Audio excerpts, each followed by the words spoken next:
I'm RushDee. I am from Michigan, Saginaw, Michigan to be exact. Multi-platinum music producer. Few number ones on the Billboard. You know, I'm very grateful for that. You know what I'm saying? That was a big milestone, so I had to put emphasis on that. I also do creative direction, so like I do a lot of music videos that you might see. I've done like the creative direction behind it. Um, I do screenwriting as well, so I worked on a few TV series. I'll put it like that. I worked on a few of those. Um, Also have a management TV company. series. What the fuck? Yeah, just a Yeah, few. just a little subtle flex, a little all right, facts. All right, all right. Yeah, just a few of them. But I also have a management company. So, like Djay Cas, for example, like that's one of my partners actually, one of my partners, and you know he's the top of the list. He's a priority producer. You know what I'm Yeah, saying? yeah. Um, I manage other platinum producers too. Shout out to them, songwriters as well. And you know, overall, that's me. Have a record company as well. So, you know, me and Cass, we actually developing and looking for talented artists. We don't care where you from. You know, Oh shit. we just, Oh, yeah, definitely. yeah. You just got to be mentally. You just got to be there. You know, with the talent and everything. And so, you know, that's me in a nutshell. You know, I don't want to be too word heavy. You know, but that's me in a nutshell. And I appreciate you for having us too. Definitely, bro. Definitely. All right, Cash. What's up, bro? So, I go by Djay Cas. A lot of people know me from my work with Jeezy. I've done a ton of records with him. I've done work with legends like Ice Cube, Bun B. You know, I work with a ton of different people, but like what people mostly approach me for is I did Keys to the City for Nipsey Hussle. I Mm. produced it with my partner Eng. And the thing is that most people they'll tell me like, look, this was the first record I ever heard from him. This is the record that got me through high school. It got me through, my breakups, my makeups, all this stuff. This was the record I would play when I would go on a mission. We had to do those 3-4 hour car rides. We had to go on a trip. We had to do this. We had to do that. I stayed with this marathon project in my car and my CD player. Yeah. So Yeah. whenever I tell someone like I was a part of that record, that Nip and I were working on his first project, like it's always been love. It's always been a huge embrace. People just loved that sound that he had. They loved the message that he conveyed on that record. So it was a huge thing for a lot of people. Man, bro, and that shit was crazy. Like I was telling Rush that like for me personally, that was the first record that I ever heard from him. Like I know around that time that they came out, I think in like 2009, 2010 or somewhere around there. Yeah. I was about to graduate high school around that time, and when I first heard it, it was like I was really only familiar with a handful of artists from LA at that time, like Game, YG, like a handful of artists. So when I heard it, I'm like, this nigga from LA, yo, this shit hot, like this shit cold, you know what I'm saying? And it's like that sound, like as soon as it like, cause me, I'm real big on samples and all that, you know what I'm saying? So when I heard the song first come on, like that draw me in immediately. Oh shit, oh yeah. So that beat came on oh shit. This dude cold, bro. I'm like, I don't know him, but he cold as fuck. You know what I'm saying? So I literally had the song on repeat, no lie, bro, for at least about 7 to 8 months after that. Like it got to the point where I'm in high school. I'm literally telling everybody because I think at the time it was probably me and maybe like 2 other people at the whole school that even knew who Nipsey was at the time. So I'm like, I felt like it was my duty to go around and make people listen to Keys to the City.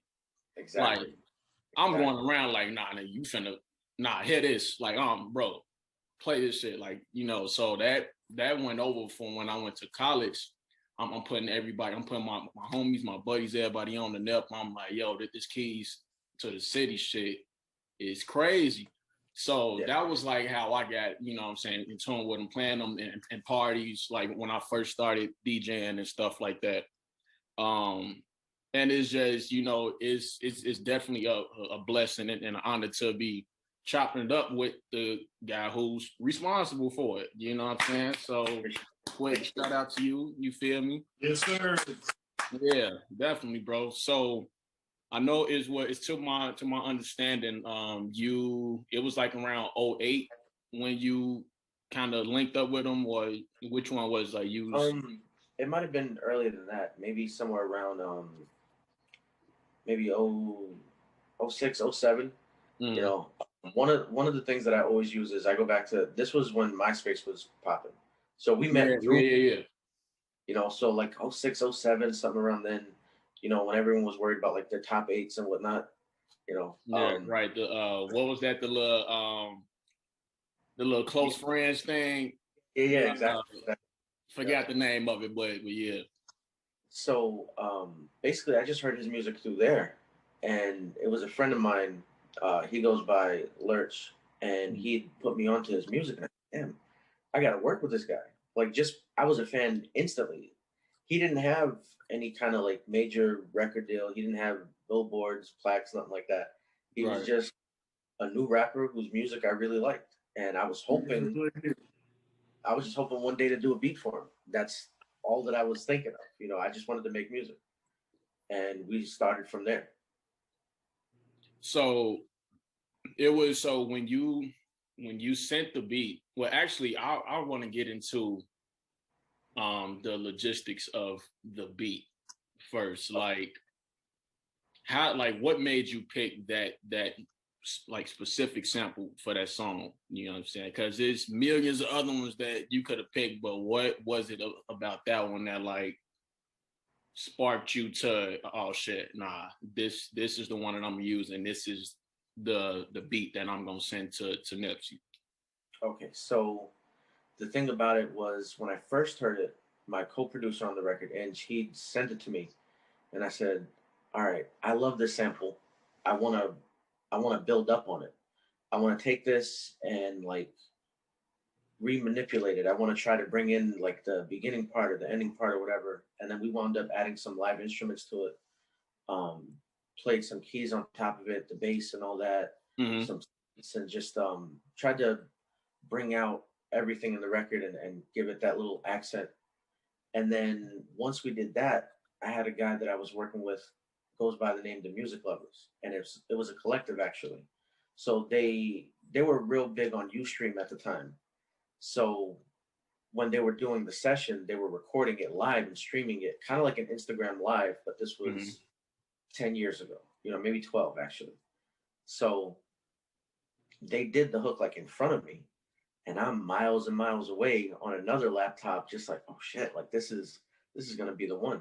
Right. So when I was shopping records, I sent it out and I got 50 million replies to it. Like everyone that I'd sent it to hit me back on it maybe that same day. And as this is happening, like I'm seeing my email is blowing up, and I'm in the room. I'm back at my mom's house at this time. I'm 20, maybe 20 years old. And so I'm pressing play on it. My mom walks by and she says, son, that's a hit record. And I was like Mama, no. Right. For mom to walk in the room and say I had something, I was like, all right, this is the one. Yeah. And there were a ton of people that wanted to move on the record. But then when I heard that Nipsey had his own version, I was, I couldn't believe it.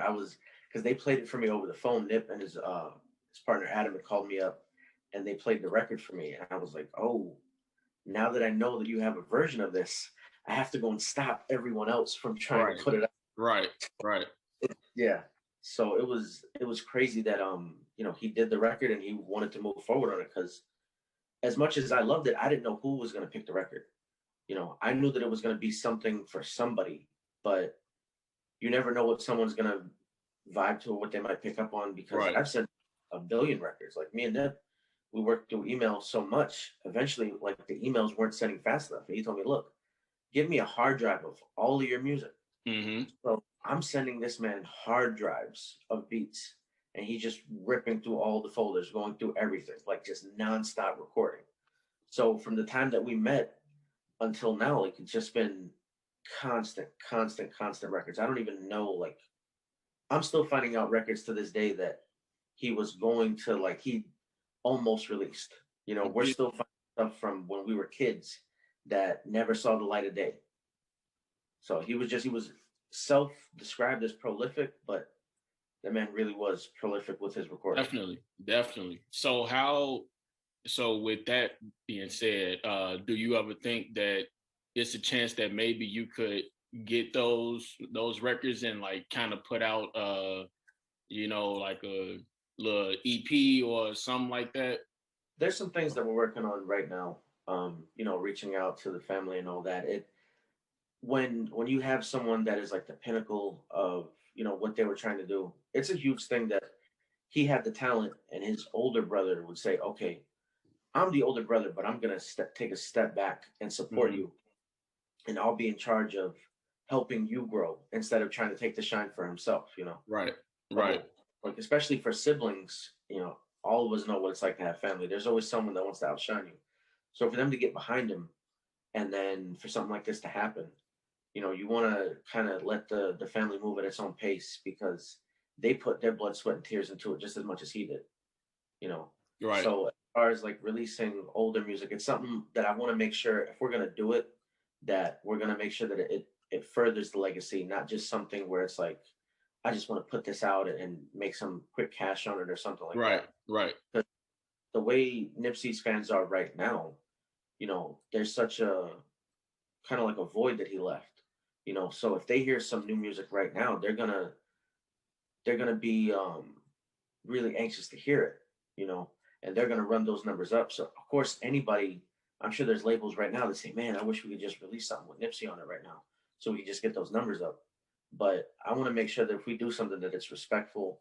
Yeah, it's done up in a tasteful manner, and definitely, because and I think that's a good way of thinking too, because you got a lot of greedy people out here. You got people that's on their own, hidden up, like fucked up with agendas or whatever like that, and it's like people move weird these days, especially up in the industry. So it's like, you like, it's just good to have people like you know what I'm saying, that's like you want to like you said, like you want to do it, like when you do it, like you want to make sure that it's done up in a tasteful manner, like it's done the right way, like it's family good, like the fans good, everything is done the right way, and not just, I'm gonna put these 7 songs out on TuneCore and have them distro to all that shit just to come up on a few pennies, you know what I'm saying? But yeah, bro, that's a blessing, man, for real. So when you first heard his version on it, did you think like did you kind of know or feel like that was gonna be it for you? Like, like, did you think that record was gonna be as big as it was when you first heard him on it? We had even crazier plans for the record. So I thought it was gonna be, from the moment it dropped, I thought, okay, this is gonna be my first, #1 single. This is gonna be the breakout record for Nip, and this is gonna be, because at the time he was signed to Sony Epic. So prepping his release, it was his first major deal, and we had plans to get features on the record. Everyone had a version to it. There's some artists on there that their verse never made the cut. They didn't get to release it or anything like that. People we couldn't get clearances for. This was supposed to be a huge record, so we're all getting hyped up for it. But then things didn't work out with the label. So after we are moving forward with the business on everything, Nipsey and the label parted ways. And so now it's like, all right, this huge record, this big single that you had, is now just going to be a free release online. So that really changed the trajectory for it. It wasn't, when I think about it now, like some of the bigger singles that come out of that year, you heard from those artists that year, Right. and here. Versus this guy, he goes and he decides, you know what? I'm just gonna put the music out myself. I'm not waiting on the label anymore. Yeah. I'm releasing it. And it was a slow burn to where now people will still come up to me and say that that's still their favorite record to this day. Versus like it could have just been some single that hit the airwaves that year and nothing happened with it. And Right. people just moved on from Nipsey as a whole. When you think about how many people come out of, this rap shit and they get their first album and you never see them again, It So it's happens a testament to quite often too. yeah. So to be honest with you, we all had different plans in mind for what we were going to do with the record. It was a completely different album at the time. He was working on South Central State of Mind, it was called. So this was actually going to be the second single from that album. And then when everything got, repackaged, this is the first single from this album. So I went from being kind of like the backup to leading the movement with this one. Mm-hmm. And Yeah. this is when I first decided, like, I'm just going to do it on my own. This was the marathon. Everything was built off of this movement right here. So the trajectory just changed and everything is completely different, to be honest with you. I'm much more happier with the way that it turned out now versus that quick flash in the pan we could have been. For him to still have longevity, to be relevant right now, to be considered one of the top artists out. Yeah. Yeah, man. And it's like, it's crazy how, how the universe works, it's like you said, you had other plans for it, hella artists working on like you was trying to go over here with it, maybe over here with it or whatever, but God and the universe is like, nah, like this is what's supposed to happen right here. And now today, like you were part of history, you know what I'm saying? And nobody could take that away from you. Like that's some shit that I can only imagine having, with me, like, yo, I'm really a part of the marathon's kickoff. And so that shit is dope. And then especially with Nip being one of my biggest influences with everything that I'm doing with my label today. Because he's really the reason, he's really the reason why we move the way we move, with the all money in, no money out, shit like that. Like we literally like we've been studying him for years now, just based on what you and him did back in 2010. So that shit. So I should thank you for that as well.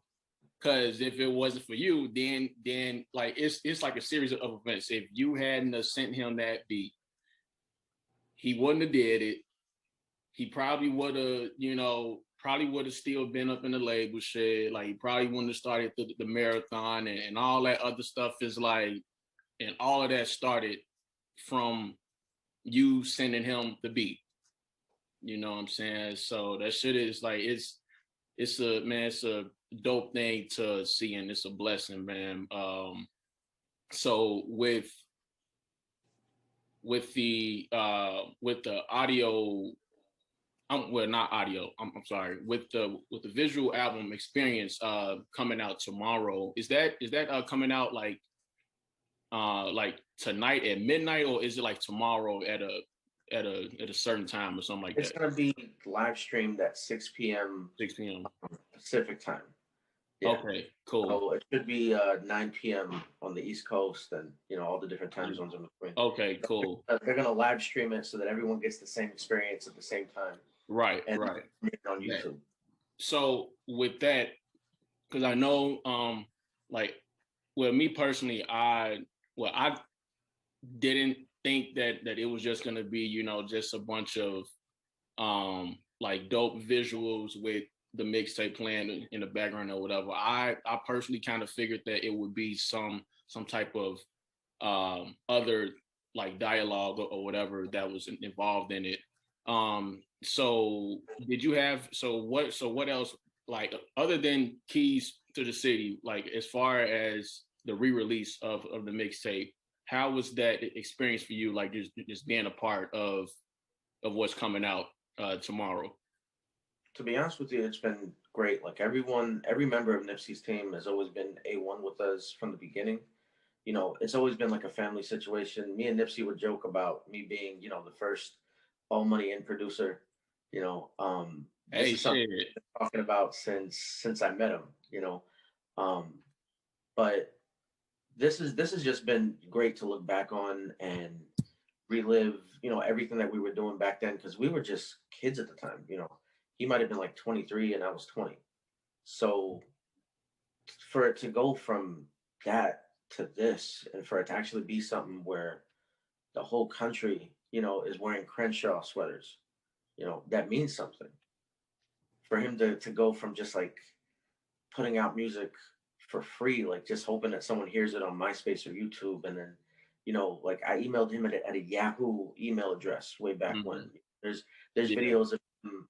He did there's an unreleased record that we did, and the video is him holding the microphone in his hand. He had like the M box set up from 10 years. He's recording at the desk, you know, and for him to go from that to being a Grammy Award winning, you know, multi-platinum artist. Don't get me wrong, like I do, I take pride in what we created together, but if I gave that music to another artist, they wouldn't have had the run that he did. Yeah. Yeah. There was something special about him, just the things that he was saying and the way he was talking to people Yeah. and the way teaching them. You know, it wasn't just your average record. It wasn't just some random song on some other artist album, you know. So when they, you know, they invited me to be a part of this situation, I was 100%, you know, grateful that they're opening up to the new fans, you know, because a lot of people didn't, as much people love that project. He's got a huge fan base now, like Yeah. people that are now even just now getting into them. Mm-hmm. There's gonna be a new fan that comes out when they see this on YouTube tomorrow. They're Yep. going to be people who said, "I've never heard of this project before. Let me dive into it." And so for them to, you know, to make sure that all the producers and the songwriters were involved, and I can't really go too deep into what's going on because they want everything to premiere for everyone tomorrow. Right. But it was just a great experience, and I'm humbled to be a part of it. To be honest with you. Love, bro. Love, man. Hey, that's so, man. That's something. Like I can't even find the right word for, you know, for that type of blessing to have and to be a part of something this huge. Because like you said, and I was telling Rush earlier, I'm like, yo, like I literally said the exact same thing you just said. Like this is really I'm looking at it as something, you know, because us that's been here over the past decade or so, it's like this is huge. But for the new listeners and new fans, this is this would be like an out of body thing for them. Like they watching it and looking at it, and then just seeing how it was created, to listening to the songwriters, the producers, and everybody that had a part in its success. Is like for the new people, like that's what you know, I'm thinking about the most. Like this shit is gonna be, you know, just like some groundbreaking shit, just like across the globe, you know. But so give me one word to, if you could describe the event tomorrow, what word was used to describe it? It's tough to just come up with one word. Well, the I got if I had to choose the one, first three that come to mind. it would be history. You know, because this is something that he set out to do, Mm-hmm. and he brought it full circle. You know, a lot of artists have plans to do things, and a lot of us, just human beings in general, we might talk about doing something, but he actually did it. Like he saw what he was going to do. He said, "This major label thing isn't for me," and the situation, like the contracts I'm being offered, they're not what I'm looking for. Mm-hmm.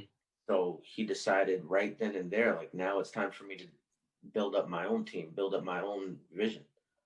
And that's what he started with this marathon thing. And it went from mixtapes to, you know, he always had the clothing, but now people see that he's got his own setup. He like the marathon clothing is going to huge partnerships. Like he's taken it as far, you know, as far as he could have seen it. and he had much more to do. Mm. And for it to start with like just this one idea that like I'm gonna take the album that they want me to put out and I'm gonna put it out myself, and I'm not gonna have to hear what their ideas of what my first record should be or how I should speak on the record or who I should be working with, producers or songwriters or whatever. I'm just gonna do it myself. Yeah. That's a huge turning point for him. Like that one decision changed everything. Because like I Yeah. said, he could be here today and gone tomorrow. So this project right here, like just the history behind all the records, everything. I'd say if there was one word to sum it up, that's what it'd be history. Yeah, bro. I think, and you know, and I actually I have a good feeling about it too, just based off the delivery alone, and when I first saw it, you know, because it's kind of like you can call it a surprise drop. Like there's nothing that's been promoted, like a full album rollout or nothing like that, nothing fancy, nothing like that.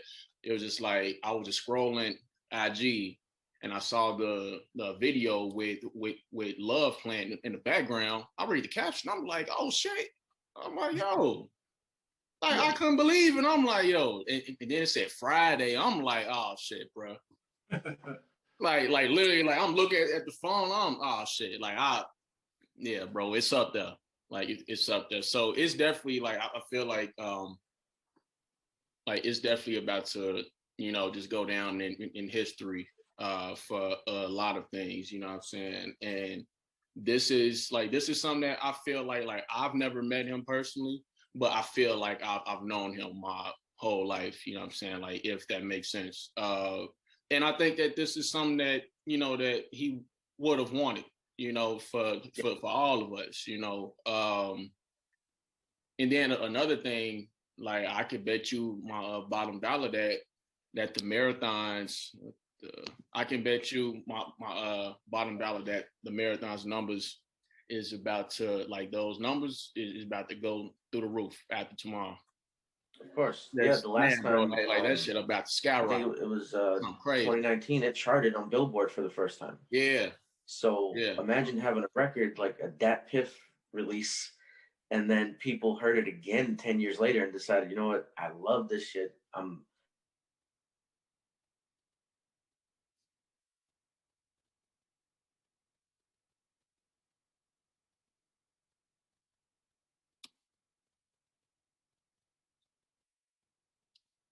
Did we? It says he's the host now. Yeah.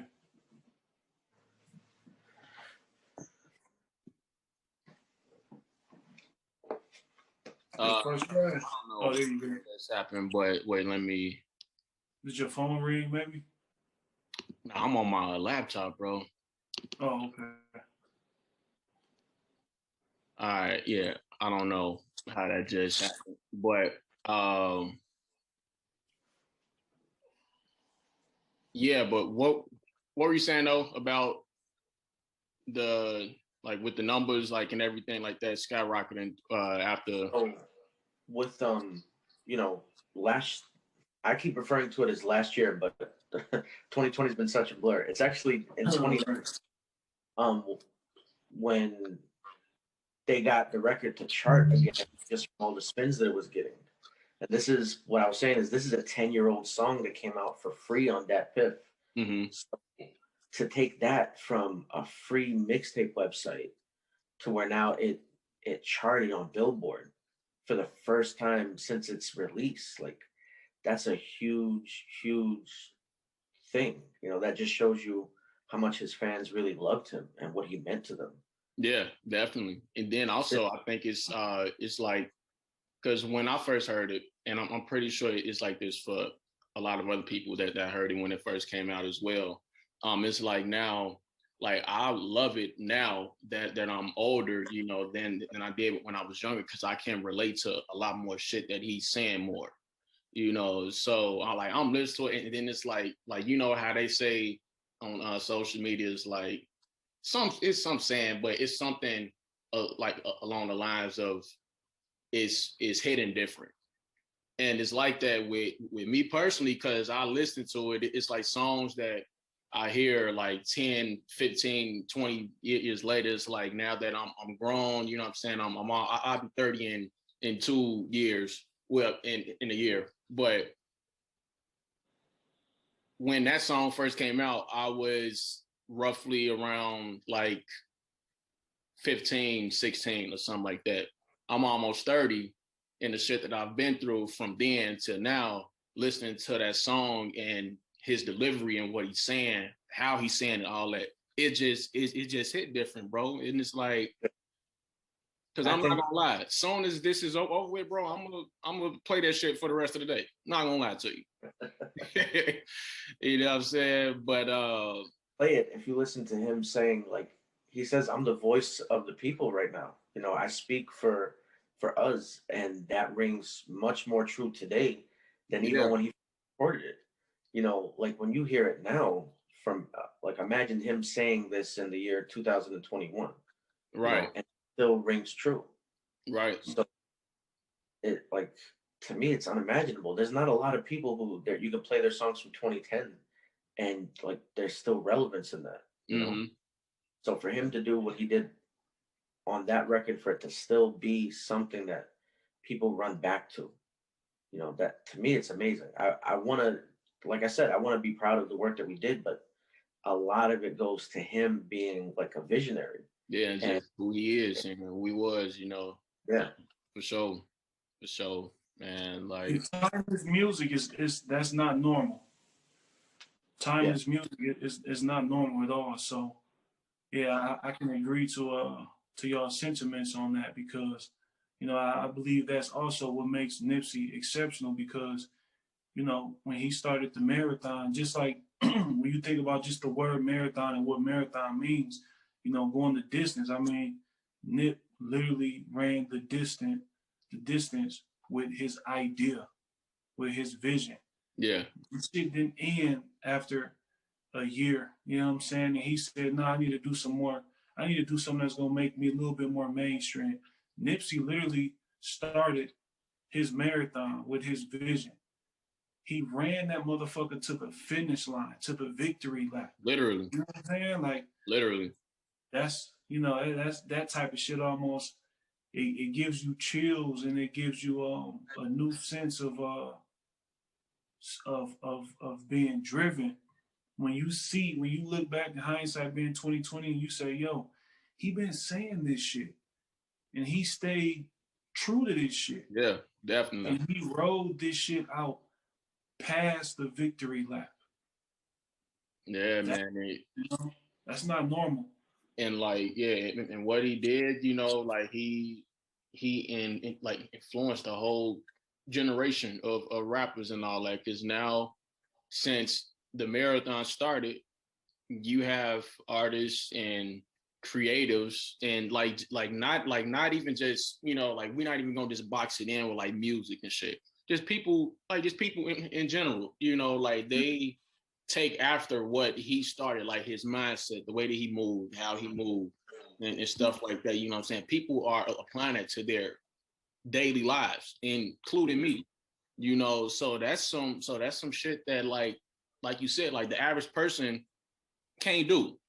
You know what I'm saying? It's like he was just a different dude. You know what I'm saying? Like I really looked at him as a prophet. You know what I'm saying? Like he was more than just music. Like he was a visionary, a humanitarian shit. You know, it's so many things that he was that just wasn't like outside of music, you know. And with this project dropping tomorrow, I think that this is like the least that, you know, that they could have done to, you know, to commemorate him, you know. And during Black History Month. Facts. Damn, that was it is like bro. And so this is the like divine timing with everything, honestly. Yo, so yeah, that was something that was very important to you know, everyone involved, that we get it out around this time and everything like that. It's actually gonna coincide with something that YouTube is doing for Black History Month. So This was something that they had planned from the jump. Like they wanted to make sure that that it hit home, for his fans, for the newcomers, for people who are just kind of like casual listeners. Mm-hmm. They want to make sure like this is the best representation. And another thing is giving back to the fans that made it possible. Because if don't get me wrong, Nipsey, he had a strong mind. He was going to keep doing him. But when you have all these fans that are, appreciating you in a different way, I don't know another rapper that was selling albums for $1,000. He had him more than $1,000. He did the next project. I think it was, I don't want to quote it wrong, but it was Mailbox Money. I think he started off with $100 mixtapes, right? And then he got it up to 1,000, and they were still buying them at $1,000 a pop. Yeah. So that getting that kind of motivation from the fans, getting that kind of feedback, drove him to keep going. It showed him that he was doing the right thing and that he had something to say. And so now it's like they want to give back to those fans that got him there, that was on the marathon with him, because this wasn't like one of those artist labels or like ideas that just kind of benefits them. This isn't him putting it on a chain and going out to the club with it. He's telling you, like, come run this marathon with me, be a part of what I'm doing, and take what I'm giving you, this knowledge, and use it for your life, because I want to see you come up with me. For sure. And that was important to him, and it's still important right now. And I think that's why they wanted to release it and make sure that the fans know, like, we see you, we see the support that you've been giving us over this last decade, and we want to make something special for you guys. And that's what they did. Yeah, man, that's definitely something I'm looking forward to. And man, like, I know that it's I wish I could see it now, but I'm just gonna wait till hey man, I'll wait with the world to to just witness, and I'm gonna get my glass of wine ready, like I'm and just vibe out, you know what I'm saying? But definitely one other thing, because I did hear, like, word up on the street is that y'all got some plan for reproducing one of his hit records. That I know y'all can't go into the details. I can't like go that. But somebody said that? Somebody, yeah, bro. I heard that, bro. I can't name dropping nothing like that, but word up on the street is that y'all got something cooked up, so we're gonna bring that to light as soon as we're yeah. And I want to make sure everything is done in the best way possible, not just for Nip, but also for the fans. So definitely, we got a lot going, actually. Rush and I were working very closely with him in 2019, and we got a lot of stuff going. When he was in the zone for the follow-up album to Victory Lap, he was really, really honed in. Like, is not the word. I'm saying we're getting phone calls every few minutes, like, hey, we need this sent back. We need you to do this, do that. And it was something that I had missed for a minute, because he never stops. So he'll record all day, all night, and then go to sleep, wake up, and you got to be ready to do it again. He doesn't have any time for someone to be exhausted. At the crazy, man. Like, that shit remind me of like some Tupac shit or something. Yeah. And like, I seen the video of the Pac. Every time I see it, like, it honestly make me thinking that he was in the studio. I think this was when he was recording the All Eyes on Me album. And he up in the studio, he talking to the producers, the engineers, like the other artists in there. It was like a gang of them in there. He like was letting them know, like, shit, if y'all ain't ready to come up in here and work, pretty much, like, you could, like, we up in here moving, like, we, up on the money with shit, like we come up in here to record, lay these verses down, lay these hooks down, get these features up out the way, and we could leave. And then the engineers could do all the the levels and all that shit. We need, like, our jobs to come here as artists to do this and that. You know what I'm saying? We ain't come here to drink and smoke and get up on the hoes and bullshit and all that. Like, we ain't here to work. That's what we gonna do. You know what I'm saying? We ain't wasting money, wasting time, none of that. Every time I see that, that's how I could imagine Nip being up in the studio, but in a more calmer way. Like we all know that Pac was like he, you know what I'm saying, like a raunchy dude or whatever. But Right. I think that like I could visually see Nipsey being that same type of person, but just more in Nipsey way. You know what I'm saying? Yeah. But the message still getting out there though. You know what I'm saying? He never wasted time, you know, getting back to the studio. That's one thing you see with a lot of artists. They'll cut something that they're proud of, that they're happy with, and they kind of take a little time off. But Nip never stopped. He just kept going. If he thought this record that he just cut was a 10 out of 10, he would be right back to the next record and say, okay, but how can we top that? What's the next thing that we can do? Where can we go from here? So it was a great feeling to be a part of that, where it was just a constant workflow. Like we were exhausted, but I was happy as hell. Instead of pay off, man. Hey, the hard work, the long night, like late nights and early mornings always pay off, bro. I felt like for the first time, I felt like I had a job. You know what I'm saying? And it's like, no, seriously though. And it's like you appreciate it, but you know, you almost also kind of felt like, how the fuck you giving me a job right now? You know what I'm saying? Like, because you know, at 9 a.m. we're on the East Coast at the time, so you know at 9 a.m. he's gonna be calling your phone, wanting those files, wanting you to send another pack. Top of the morning, top of the top. It was 6 a.m. and he's up and at him. He's ready to go. You're like, man, what time is it? Like, I need to, you know, get some coffee or something. He's like, no, come on, bro, we got to do this. We got to get this record done. So it feel like it was a job. Like you have to report in, you know, you have to clock in with them. And I think it's good that that he operated in that way too, because it's easy to get lazy. Like it's easy to, you know, like you take a load off, like you chilling for like 5 minutes, like you calling it a break, and that 5 minutes turn it to 20. That 20 it turns to 45. Like you fuck around and veer off and doing some other shit. But he like, nah, like we need to get this done, and then y'all could go chill and fuck around and do whatever. But I'm actually like it's good that he was like that, you know what I'm saying? He had some dope people around him, like y'all that, you know, with the same mindset and the same vision and the same work ethic too, you know what I'm saying?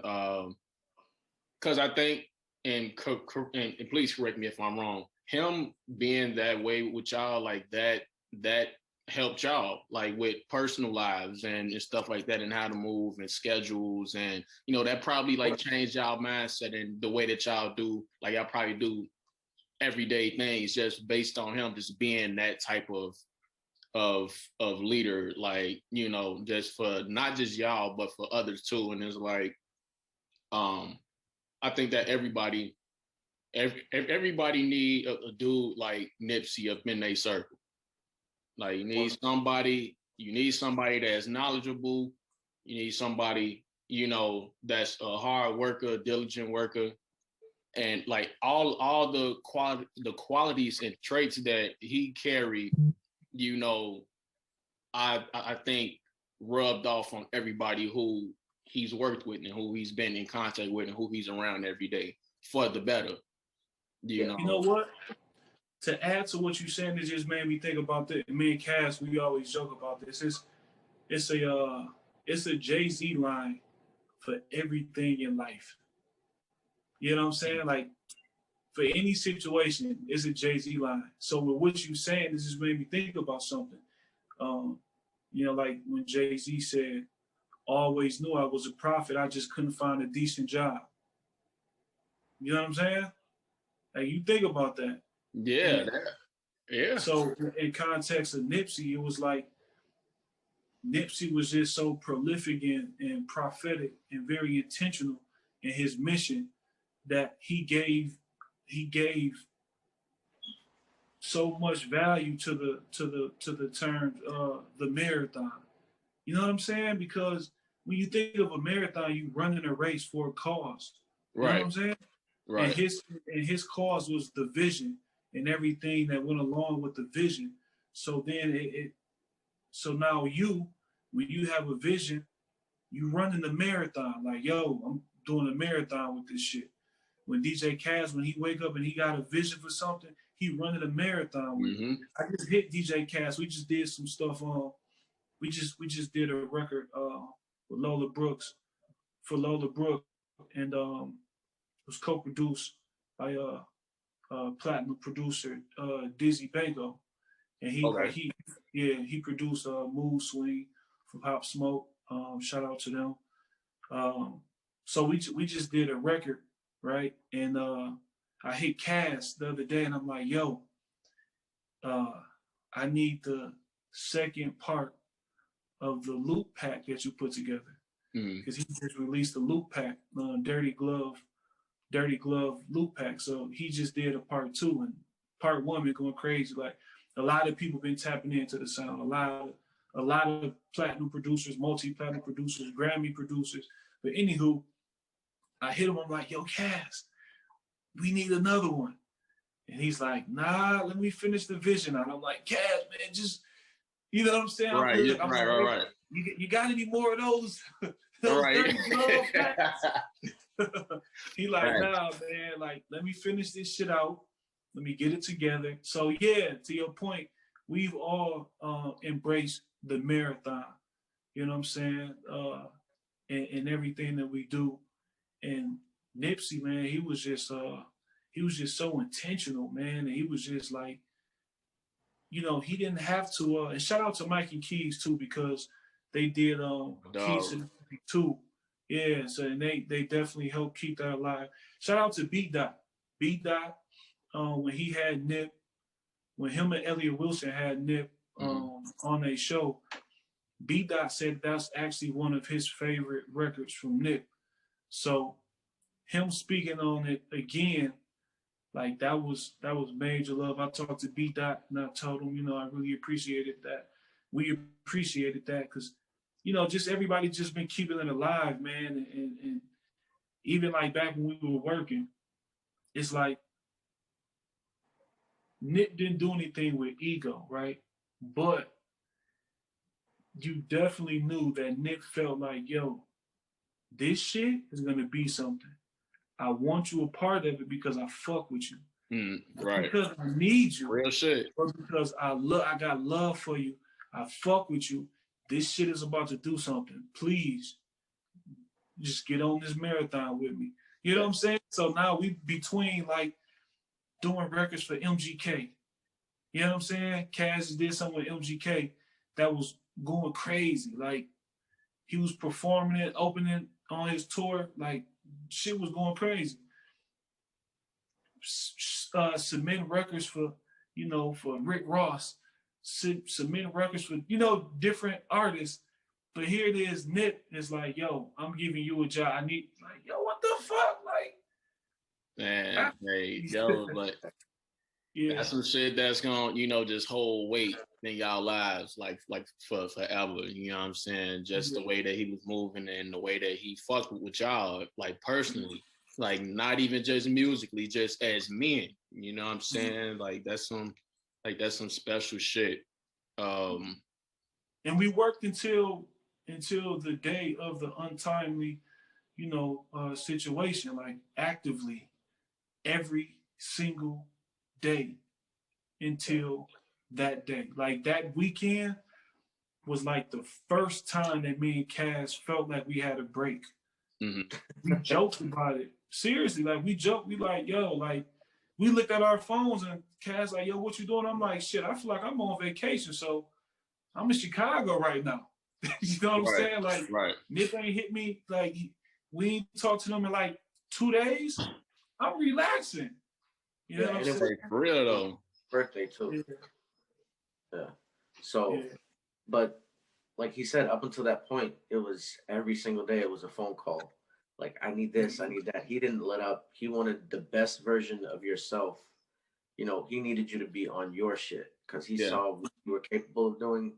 And he didn't want you to give 80%. He didn't want you to give 90%, not even 95. It had to be 100 day in and day out. And so we just kept grinding and grinding and grinding. And then, like he said, it was right around Adam's birthday when things kind of like slowed down for the first time.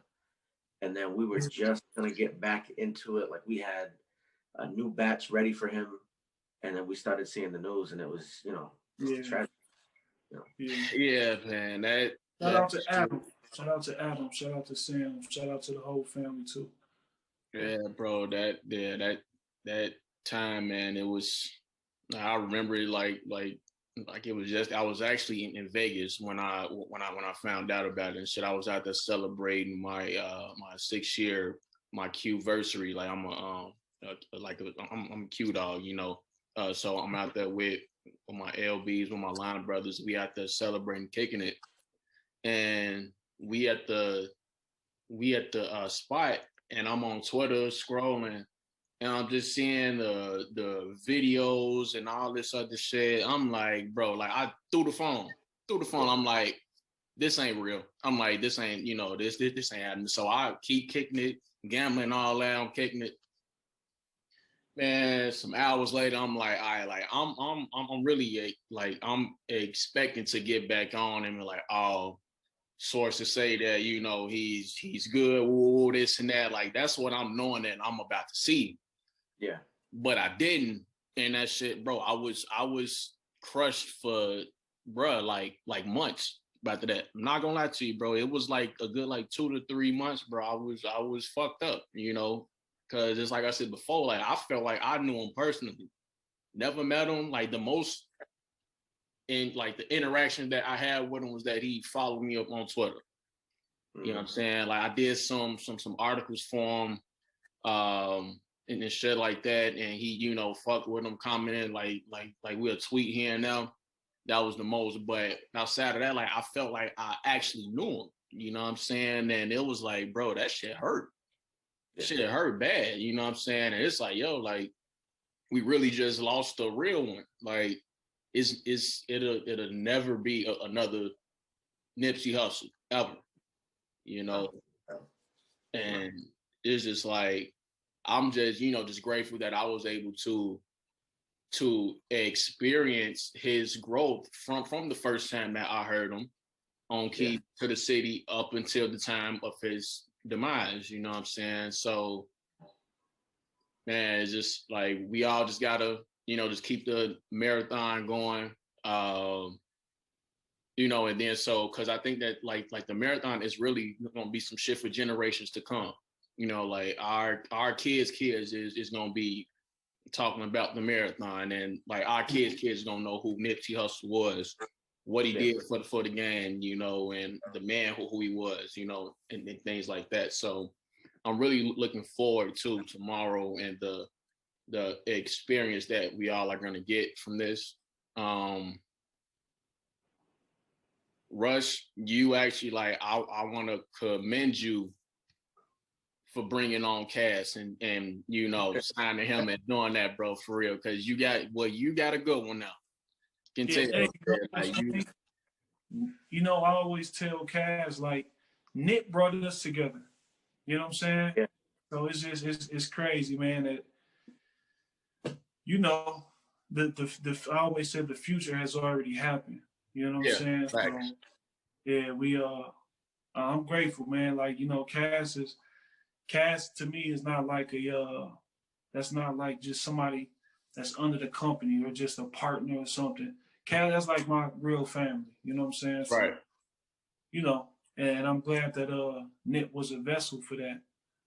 You know what I'm saying, as well, because that's also something that we share together. You know what I'm saying? So, we here and the marathon continues. Hey, we gonna, just keep on riding it out. You know what I'm saying? The wheels fall off. But okay, so the visual album experience is dropping tomorrow. You said 6 p.m. What time?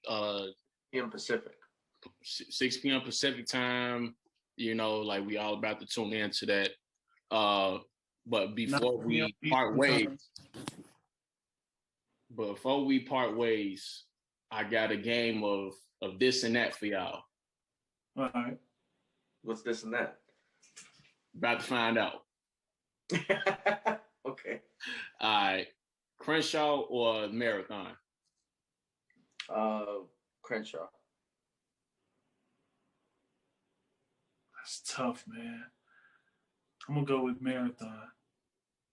Okay. J. Cole or Kendrick? That's tough. That's That's a hard one. I'm gonna go with Kendrick for right now. For now, it might change. So. I'm gonna go with Kendrick too. Okay. Cognac. That might be the first time me and Cass agreed this month, this year. I actually had Kenny too on that one. Cognac or tequila? In my younger days, probably tequila. Right now, I'm good on either of them. What do you think, Rush? Good answer. Good answer. Me, I don't drink, so the opposite of whatever Cass said.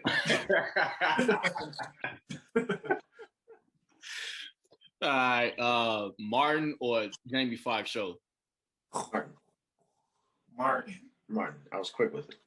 Didn't need to second guess it. Y'all said that would quick. Yeah, it was like a tie. It was like a little toss up for me because Jamie Foxx show was great and funny as hell too. And I think a lot of people they overlook it. Like a lot of people slept on the Jamie Foxx show for real. But I give a slight edge to Martin for me. Jeezy or Gucci?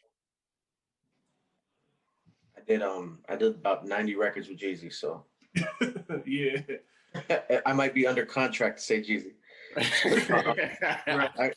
I got love for both of them. I've worked with both of them. You know, I'm happy to continue working with whoever. You know. Yeah. I'm gonna go with Jeezy. For sure. All right, last one. Excuse me. Big Sean or Big Crit? Man, come on. I'm trying to be neutral over here, man. I like their records together. I'll leave it at that. Okay. Rush, you know pick. what? I'm gonna say, look, Cass over there, like, come on, Rush, don't say nothing. Come on now, we can't talk about this or that, but please don't. It's the last one. It's just a little harmless. Like it ain't, bad. Like Rush is gonna pick the Michigan artist. I know it. So you know what? In that case, since I already know he's leaning towards Michigan, I'm gonna go for Crit. Hey, well, in that case, now I have an obligation to balance it out. So now I'm gonna go with Big Sean. For sure. But yeah, like I said, man, it was definitely a pleasure probably taking with y'all. Likewise. I'm looking forward to tomorrow. I know that the world is ready for tomorrow. And I plan on. I look forward to getting up with y'all in the flesh soon. We could, Yeah, definitely. Once all this we could, get some shit in motion. But we'll talk about that off camera.